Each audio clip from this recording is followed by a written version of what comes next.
What's going on, guys? Evan the Dota 2 enthusiast here, bringing another Dota 2 gameplay commentary on the PC. This is going to be a little different because instead of my usual Dota 2 live comms, I'm actually going to do a post-game commentary because I have not uploaded a video to my YouTube channel in probably about 2 weeks.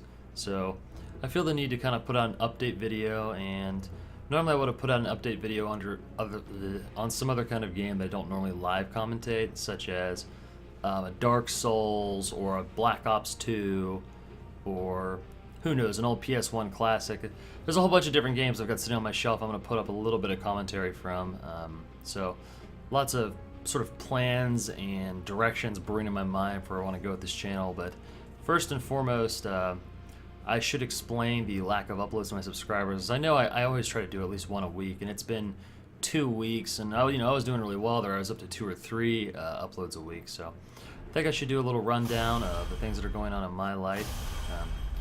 I should forewarn viewers that there isn't going to actually be a lot of Dota 2 gameplay commentary. There are some pretty fantastic moments because I wind up swapping for the Priestess of the Moon here, and fair warning, I am a terrible Priestess of the Moon player in the world of Dota 2, so you're going to see some pretty bad arrows, some pretty creative arrows, and some pretty neat trick shots. Some of them I intended and a lot of them I didn't. So I think this turned out to be a relatively successful Priestess of the Moon game. And for those of you that aren't really into Dota 2, Priestess of the Moon is actually one of the more entertaining heroes to watch, at least in my opinion, because of the way she plays and things like that. I chose not to edit out the pauses and things because this isn't really about Dota 2. However, I will give a quick synopsis of the things that I think Dota 2 viewers need to know if they're not familiar with Dota 2 as a game. The objective is to destroy the towers and reach the main buildings at the main base, and by destroying those, we weaken their armies that are automatically spawning, which you'll see my army and their army spawning and fighting. And think of me as like a general in the army, and I'm trying to lead my troops to victory. Ultimately, we want to destroy the giant tree in their base, or they want to destroy our giant throne. But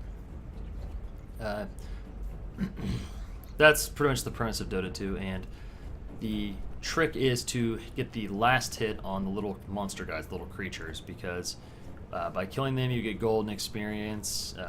Even being in their presence when they die is golden experience, but I'm not going to go into the nuances of it because Dota 2 players are already like, yeah, I understand this is a pretty lame lecture. But non-Dota 2 players, just understand you only get gold if you hit the creep for the last hit, and gold is imperative. Farming gold is how you gear up, gearing up is how you win battles, and gear is important on pretty much any hero in one form or another. So that's a quick synopsis of Dota 2 for people that don't know how to watch Dota 2.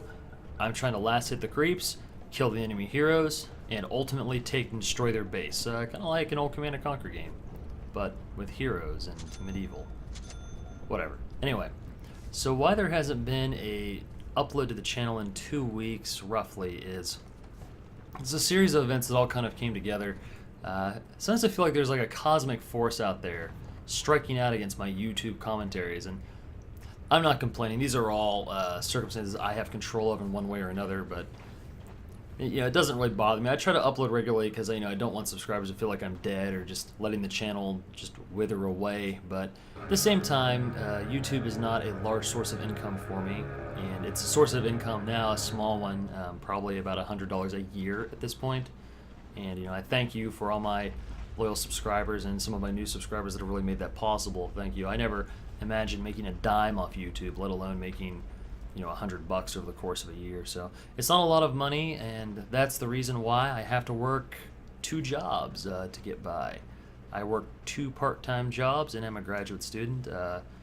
Sort of people familiar with the channel already know this information, but for newcomers who are just kind of wondering, I just subscribed to this Egoxeno guy, and yet he never really seems to post anything. I actually do typically post a video or 2 a week, or at least I try to, but I've been pretty bad, derelict these last couple days. Mainly due to, the last couple weeks rather, due to some developments I'm about to get into. So I've been working a lot because I work for a college institution of learning, and one of our sort of longtime staff members quit, and when they resigned from the college, it created a huge void in the kind of work that he was doing, because he had probably 6 years of expertise behind him, and he was also a really hard worker. So when he left, that work got funneled. I was in a 3-man department, so upon his departure, we're now down to a 2-man department, and it's been really imperative, since there's a job posting coming up, which was his former job, that I'm very interested in obtaining the position. So I'd appreciate your thoughts and support on that, because I'm going all in on this position. If I don't get it, I have other opportunities to find other careers and things like that, but this one would be convenient for me, and I'd really like to continue working at the institution I currently work. So I've just been throwing a lot of energy at resume prep and cover letter preparation, all the things like that. I know most of the people in here are familiar with what those things are, so I'm not going to go into them in great detail, but suffice it to say, a couple years ago, I had a catastrophic hard drive crash, and since then I've backed everything up. At the time, I wasn't backing things up because I believed that, I treated my computer well. Why would it ever break? Because things just don't always work out the way you wanted. So in any case, when my hard drive died, I lost pretty much all of my resume information from years, so I had to build one from scratch. Now, for some of my viewers in high school, that might not be that much of a problem, but the older you get and the more you work, the harder it gets to rebuild your resume, because I'm trying to remember things from high school that are of value to this position, things from undergrad, freshman year. The last couple of years is no problem remembering, but it does get harder and harder, especially to recollect sort of the major bullets that you wanted to include on your resume. So it was definitely a problem, and for those of you who have applied for jobs, everyone knows fishing through resumes and things like that, it sucks. Preparing your resume sucks. Preparing your cover letter sucks. I mean, whenever I try to write cover letters, I usually wind up like trolling myself. Like, I'll be typing a cover letter, I'm interested in working at your institution of learning because I feel as though I can bring da-da-da-da-da to your team, which would be a really bad cover letter, but that's a quick synopsis of one. I noticed that instead I wound up with these absolutely terrible statements. I'm just kind of thinking out loud like, hi, I'd like to work for your institution because my current job pays me diddly squat and your job pays significantly more. Plus, I've already worked there for 6 years and I've done a great job, so I can't see a reason why you wouldn't hire me. And that's the kind of cover letter that ensures you won't get hired. So just kind of trolling myself, typing up fake cover letters. I typed like 2 or 3 fake cover letters where I basically made fun of myself or my employer, usually both, before I ultimately finished my real one. So after I got my cover letter done, I had to rebuild my resume from scratch. So that whole process was very lengthy, and like I said, this is a perfect storm scenario, so just bear with me as I take you through the trials and tribulations of the life that is Egoxeno. So the next problem that I ran into is I moved. When my coworker left, he was also my boss, but when my boss / coworker resigned from his position, I, as the person who's serving in his role interim, I was given the opportunity to move into his apartment, mainly due to changing job responsibilities in combination of it was a nice apartment. My boss had the nicest apartment on campus, and I do live in campus-owned and provided housing. So my boss, being my superior and having seniority and working in this particular area on campus, had access to the best apartment. When he left, someone needed to fill that role, as I previously stated. I was chosen, and thus the apartment was afforded to me, which was both a blessing and a curse in disguise. I was actually pretty happy in my old apartment. My new apartment is much larger. I'll probably upload a video of my new apartment sometime once I've got it fully furnished. So the bad news is I've become kind of accustomed to this apartment, so having to move again would be heartbreaking because I really like it here, and I don't know, I've been an employee here for a couple of years, and I've always had apartments and rooms provided to me, and this is the first one where I really felt like I had adequate space, maybe even more than adequate space. So it's a really great feeling, and it's just kind of depressing to think that I could wind up losing it if I don't wind up obtaining this position. So my current apartment is directly tied to me landing employment in this job I keep referencing. So like I said, it's just been really nerve-wracking, and with that I had to move all my stuff, and moving sucks, and this moving sucked because I moved in the rain. It was time sensitive. We had to get it done because we had to get a staff member over here. I'm a hall director, of course, so we had to get a hall director / first year connections coordinator over in this building in the interim until we could hire somebody new, we as in the college or the department. And thus I moved. Like, I wasn't packed, we weren't expecting him. He sort of left abruptly. He gave notice, but it was still a bit abrupt. Typically higher education professionals finish out a year, that way the transition's easier, but that wasn't in the cards, so he had to go, and just wasn't packed and things like that. It became kind of rough getting prepared. But ultimately, I did get moved, and during the course of the move, a lot of unfortunate things happened. For example, I busted my TV, not completely. My TV is still functional, but I jarred the motherboard, I believe. And I'm not a TV expert, but I'm pretty sure I jarred the motherboard, and I damaged part of the audio system. Not to the point it's non-functioning, but it's no longer playing audio through the speakers. So that's unfortunate. It makes it really hard to watch TV and do simple things. I have a Razer Chimera headset that I use to play my Xbox and stuff, but my PlayStation 3 doesn't actually have a good headset, and I don't have like a soundbar or a speaker system or anything like that. So I was in a scenario where I couldn't really use my TV for anything but Xbox because it wouldn't have had audio. So a bit of a letdown. I've been sort of having Aqua Teen Hunger Force and Dark Souls withdrawals, but that's life. And like I said, perfect storm. When one thing goes wrong, everything goes wrong. So TV was ajar, and things actually got worse when I hooked up my PVR to my Xbox. Maybe I'll jump on the old. I prefer Dark Souls on the PlayStation 3, but I figured I could mess around with it on the Xbox just to get an upload. And seems like that my HD PVR is kind of screwy right now. So screwy isn't broken. I don't know if I got broken in the move. It was already behaving strangely before that point. So things were looking bad. So I was like, well, I need to get a new HD PVR so I can do my commentary thing. But I also need to get a new soundbar or a sound system for my TV, or get my TV repaired so that I can, use my TV effectively. My TV is not under warranty, so I can't send it back. So I looked at the cost of a TV repair. It's about $100. Drive it up there. Drive 20 minutes, $100. Another option was, of course, to buy a soundbar, which for an apartment this size, I don't need anything more than like a $180 soundbar. So $200-ish range. $200 to $250 range for sure. So like, well, that's pretty reasonable. Or buy a new PVR for $200. Well, I really want the PVR, but in order to be functional and watch TV with my girlfriend, in order to watch DVDs without having a pair of headphones on, in order to have audio for my PlayStation 3 without doing some funky wiring jobs like I have been doing, I need to get the soundbar. So I bought the soundbar, and now I have to wait another 2 weeks before I will have enough money to actually purchase a new PVR. So that was pretty unfortunate. Thankfully, I still have, DX Tori is functional on my PC, so I can still do some Dota 2 stuff. I might even do some PC Dark Souls and just mess around on there. The PC Dark Souls didn't really grow on me very much. I think a lot of players felt that way, but I could definitely get on there and mess around. So we'll see what happens.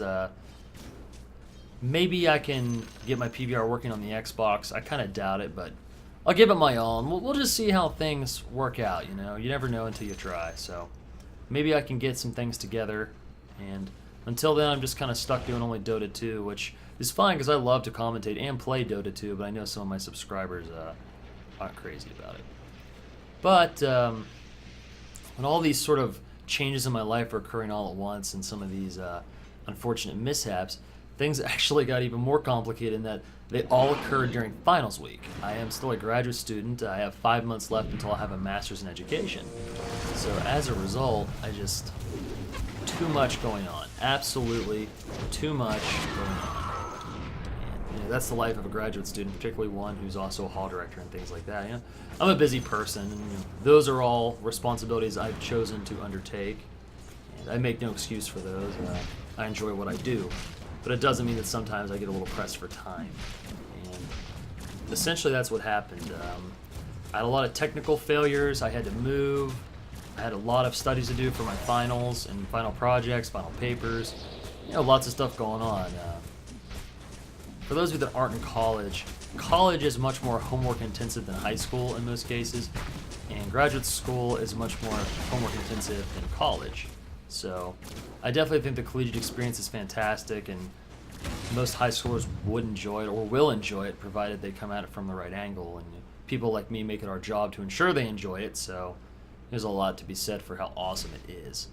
But at the same time, sometimes it's just kind of a drag. And graduate school in particular, because it's homework centric. And I was thinking about it the other day. I have never not been in school. I mean, I guess early in my life, but I feel like maybe I wasn't in school, but I had the pressures of learning basic societal functions and the pressures of learning how to live with my parents. All the things that human beings cope with. And of course, these things don't ever go away. People are always going to have to, be learning. I believe that everyone should be a lifelong learner. Everyone should be open to new ideas and changing things in the world, etc. There's my lecture. Let's all continue to learn and let's all continue to educate each other, which is something I hope I do on this YouTube channel from time to time, is share something interesting. I never really intended for this channel to be purely gameplay, because I don't want to talk about only gameplay all the time. So hopefully once I get my equipment back up and running, I'll be getting back to some more deeper, quote-unquote, intellectual commentary. I've been doing a lot of gameplay-oriented commentary the last couple of weeks, and I think a lot of people on the channel really like that. At the same time, I need to do what's true to me. I have to be authentic, and I have to acknowledge I like talking about things in education. I like talking about world events, so probably going to be a larger variety of commentary, particularly when I get my equipment back up and running. DOTA2s will probably continue to be live, because the game just plays out a little better with the live commentary, I think. I'm not a Dota 2 expert, so my post-game commentary kind of sucks. Also, I have been playing a lot of Black Ops 2 since, like I said, only my Xbox is actually functional right now in terms of having audio, and I don't really want to play things on mute. So, I've been playing a lot of the Call of Duty Black Ops 2, and a lot's been said about that game, and a lot will continue to be said about that game. So, I'm not going to share my opinion beyond the fact that I liked Black Ops 1 much more, but I like Black Ops 2 much more than I like Modern Warfare 3. So, all in all, I feel like I'm still behind from where I was. I would have just preferred if they remade Black Ops 1 the way things stand now. But they didn't, and Call of Duty games are not developed for one single individual. I just think it amusing that it seems like Call of Duty fans expect games to be catered to their tastes, and there's a lot of taste out there, and I kind of feel like the better you get at Call of Duty, the less you like Call of Duty in a weird way, because it is the kind of game where you get screwed over a lot by things completely out of your control, and thus, when you get those cheap or quote-unquote BS deaths, you're just irate about it, and the game is so bad, why do I keep buying this? Well, you keep buying it because it is and was fun. It was fun when you first started playing it, and it's fun now.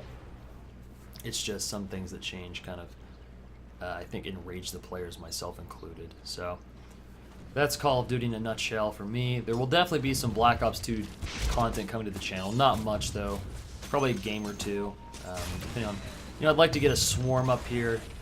The Call of Duty YouTube community is huge. There are so many players uploading Call of Duty videos, and finding players that are uploading like 120, 150 plus kill games are not that uncommon to find. You can just search in the search bar and you'll find someone either trying to grow their channel with that kind of game, or an existing channel and just trying to maintain where they are.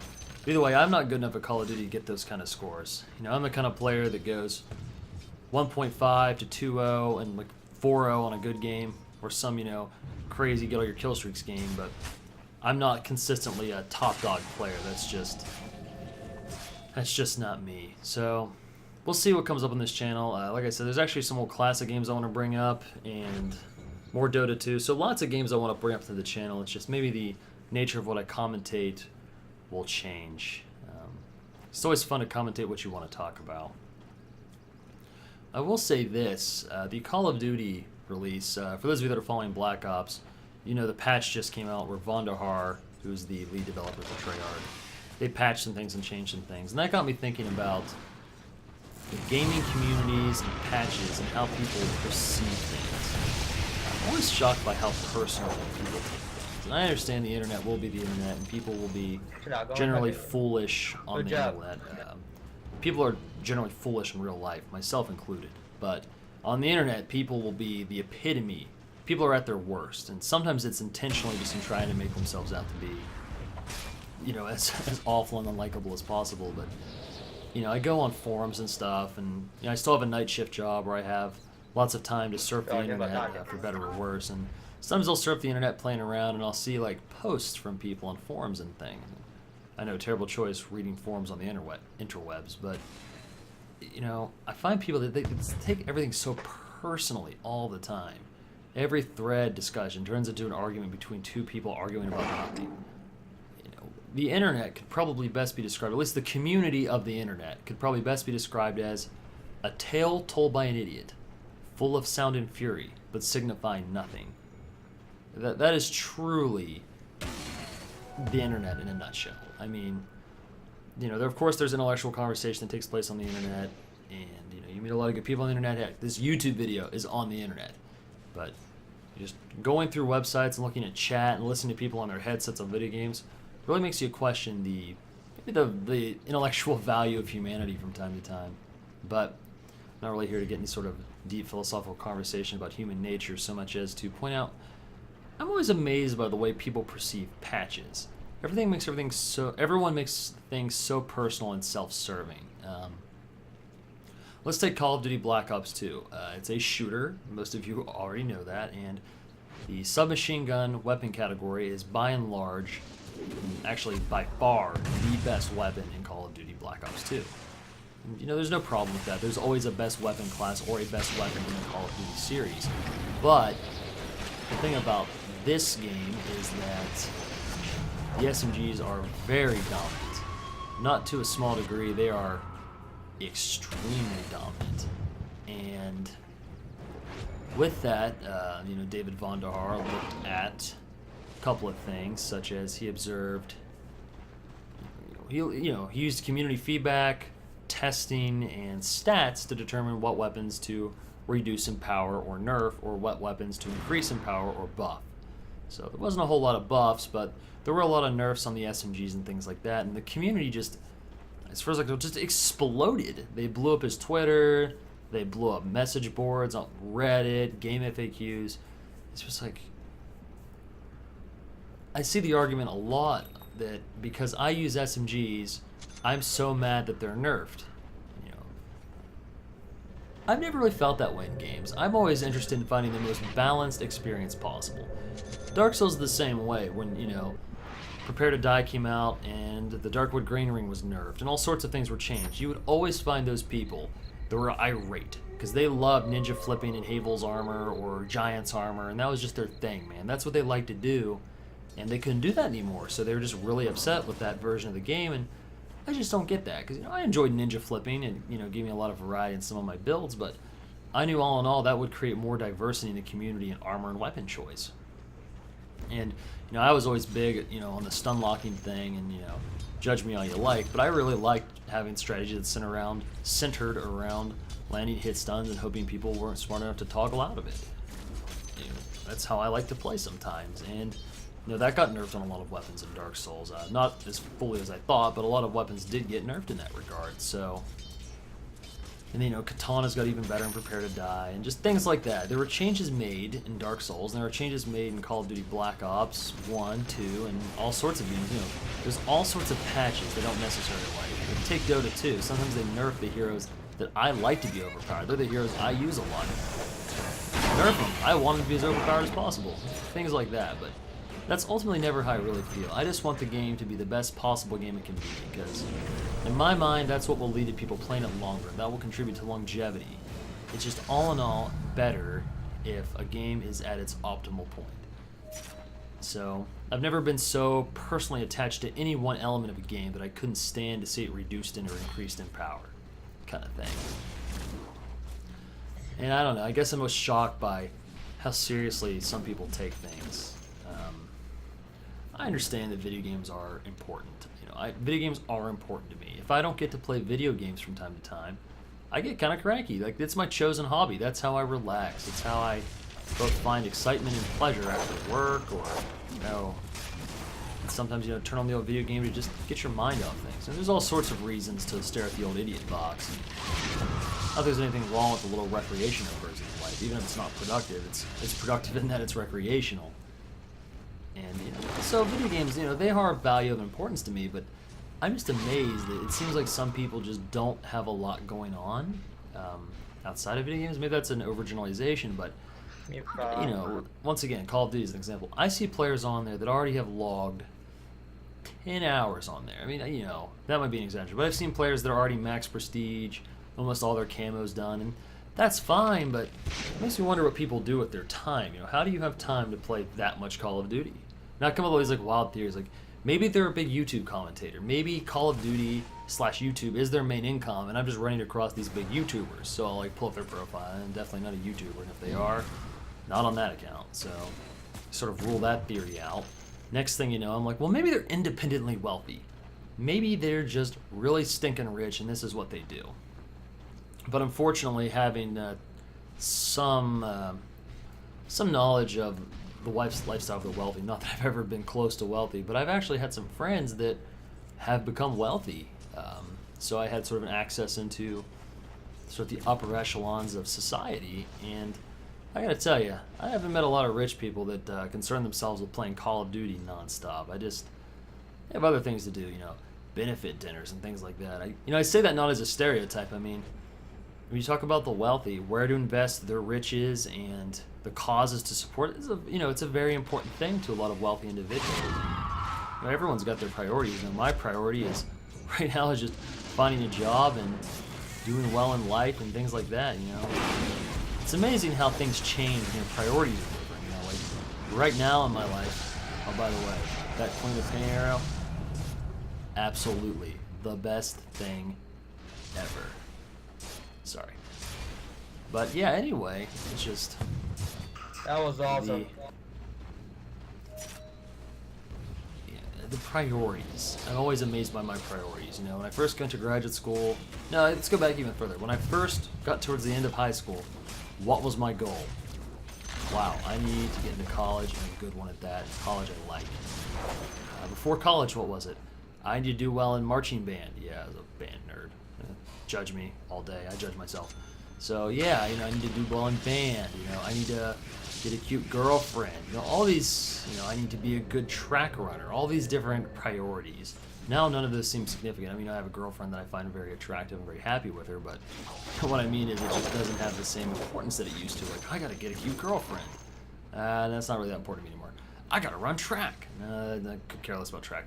I gotta be good in band. All group activities make me cringe. So the priorities have changed. So I got into college, and through college was I gotta do well in college. Then it was I gotta get a job after college. And it was I didn't find a job, at least not a job I want. So then I go to graduate school. Graduate school. Wow, I gotta do well in graduate school. Graduate school's really challenging. This is the first time in my life I've ever really been academically challenged. So graduate school.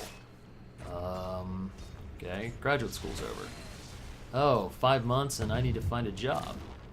Okay. Then you see a job open up and you're like, oh my gosh, I need to get on this. I need to start applying. I need to just go crazy. Just get in there and go crazy. So stuff like that, and changing priorities. Like the YouTube priority, the same thing. For the last couple of days, I've been telling myself, I'll get to the YouTube thing.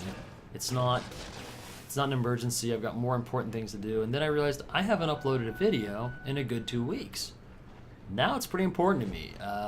When people take hiatuses from videos for a week or so, I don't think I'm gonna really bat an eye. Especially not with my channel when I'm not trying to be a 3x uploads a day kind of subscriber base. I think people sort of expect me to have a little bit of absenteeism and breaks, but 2 weeks, without a really substantial update outside of Facebook, that's pretty bad behavior even for me. So at that point, it became an absolute priority for me. Like, I need to get my YouTube channel in order, because my YouTube channel is absolutely a priority to me. And, I was thinking about, by not doing my homework, I am invalidating graduate school as a priority. By showing up to work late, I'm invalidating my job. By not uploading to YouTube, I'm invalidating these things as a priority. I don't think that might be an exaggeration. It's probably unfair to say they're truly being invalidated, so much as it's to say they're being devalued at the moment, or they're being deprioritized. I'm just trying to line up my priorities in life right now. You know, I'm sort of at a crossroads where I think a lot of people in my age group, maybe a lot of people not in my age group, are at this position where you're sort of asking yourself, do I want to just send out 200 applications and pray to God to find any job I possibly can because the way the economy is, because I need a place to live, I need to support myself, things like that. Or, as my case, I'm a recent graduate, I have the luxury of saying, or I want to kind of move back in with my parents and get like a part-time, retail job, be woefully underemployed for a master's degree, and kind of shop around and send out applications from my house, trying to find, that one true job that you really like. That's another option I'm considering. I think I've decided that I want to just apply as much as I need to and get a job, because I think it's important that my parents are very, very dear to me. I'm blessed to have parents that have always cared deeply for me, and they've always been willing to sacrifice anything of their own, to support me. And that means a lot to me. I can't describe to them or anyone else just how much that means. There's the limits of language just prevent me from really showing my appreciation for that kind of self-sacrifice, particularly for me. But with that said, I'm still looking at the whole situation, and if I'm not going to move back home and try to find a job, then I need to start sending out mass applications. Applying for jobs sucks. We talked about that 25 minutes ago in this commentary, so just gotta get used to doing things you don't necessarily want to do. I guess that's, thankfully I'm blessed in that at some point in my life I grow accustomed to compromise. I accept that compromise is going to be a part of life. Things really, at least in my opinion, are not often going to go the way I necessarily want them to. But they're never going to be so bad that there's any cause for alarm, at least rarely. Life, particularly being blessed to live in the United States, from a middle-class family, things really just aren't that bad. And I think sometimes people can forget that, because everything is relative to where you are. Things really aren't that bad. It never happened for me. There's definitely been some legitimate low points. As great as things are, things could definitely be better. One of those infinite continuums in life where you hear the phrase, it could always be worse, or it could always be better, a lot. Because it's true. Life could probably go radically in either direction, so it sounds a little cheesy, and I'm not much of an optimist, but I do understand the value, and it is what you make of it. And that's a whole other discussion about defining one's reality. How far can one's own interpretation and the way one sees the world influence things? How much of it's going to be external, how much is going to be internal? How much is it going to be the internal locus of control? How much is going to be the truth? I've read books by Holocaust survivors that swear that they were happy in the darkest period of their lives in the Holocaust. And, I find that unbelievable. So I'm generally a pretty chipper guy. Maybe a little cynical. I'm very cynical, but still a pretty chipper guy. And when I just hear about people managing to be optimistic and happy during the Holocaust, it just makes me question, how is that possible? What do they have that I don't? Maybe one day I'll develop the kind of level of mind over matter that people like that have, where you can just, with the power of your mind, you can just overcome the limits that life throws you, because it's all, at least to you, it'll all be a matter of perception. And if you have the right perception, all your problems can go away. Imagine that level of power, to just have the level of maturity, confidence. I'm not sure what brew of emotions creates that kind of thing, maybe even self-deception.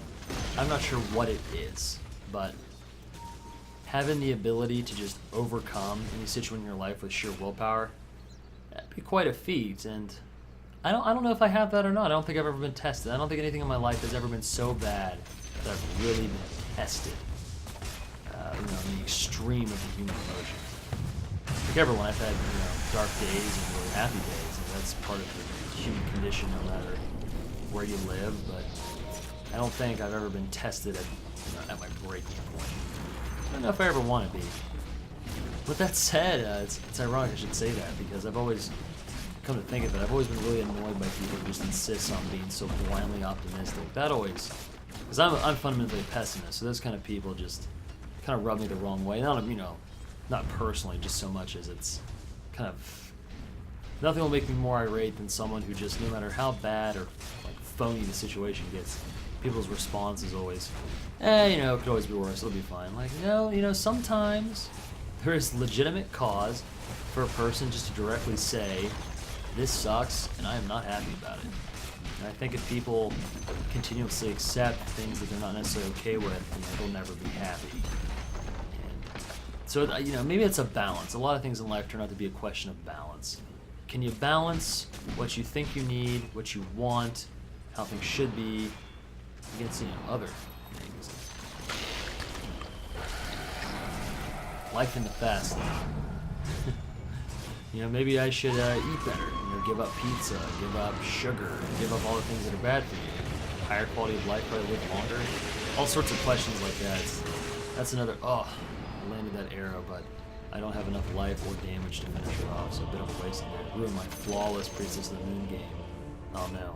But this commentary is coming to a close. My hero will be dead, and I will not respawn before the match ends due to the destruction of the giant tree over there, the giant ancient that everyone's wailing on. So that's going to be the end of the gameplay commentary, guys. I appreciate everyone watching, sticking with me for this kind of real talk session with me, going and a channel update, and, you know, all sorts of just mindless chatter as I go through these videos. So thank you everyone for watching, and I'll see everyone next time. Hopefully with my equipment back up and running and everything where I want it to be, but we'll see. Alright, everyone, take care.